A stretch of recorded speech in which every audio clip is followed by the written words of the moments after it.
আছেন বন্ধুরা? অল্প স্বল্প রান্না নিয়ে চলে আসলাম। বারবার কারেন্ট যাচ্ছে, রান্না দেখাতে পারি নাই। এই যে অল্প মুসুরি ডাল নিয়েছি, শুকনো লঙ্কা, তেজপাতা, পাঁচফোড়ন দিয়ে নামানোর সঙ্গে সঙ্গে দিচ্ছি ধনিয়া পাতা। ওই দিয়ে একটা মুসুরি ডাল করলাম। এই যে আলু কুচি করে ভাজা করলাম।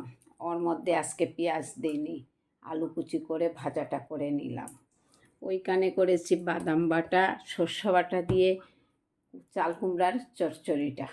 কেমন লাগছে বলেন তো আপনারা? ওইখানে করেছি এই যে দেখুন, আমার বাচ্চাদের প্রিয় খাবার। আজকে রেসিপি দেখে বলবে, ও আন্টি গো, তোমার রেসিপিটা দুর্দান্ত হয়েছে, মাকে বলছি তোমারটা দেখে করতে। মা বলছে ঠিক আছে, বানিয়ে দেব, খেয়ে দেখবে।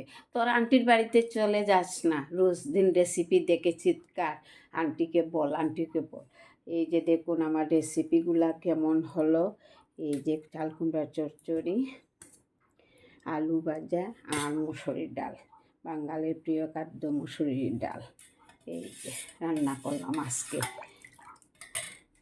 আমার জন্য রেডি করে নিয়েছি। এই যে দুপুরের খাবার, পেঁপে সিদ্ধ, একটা কাঁচা লঙ্কা দিয়েছি, অল্প ভাত নিয়েছি। এখানে একটা পনিরে আলু দিয়ে একটা নিরামিষ আছে এখানে। ওইটা আমার জন্য দুপুরবেলার খাবার রেডি করে রাখলাম, ওরা খাবে। এই যে দেখুন, সবাই ভালো থাকুন, সুস্থ থাকুন। আমার ভিডিওটা একটু বেশি বেশি করে শেয়ার করুন, এইটুকু আপনাদের কাছে আমার চাওয়ার।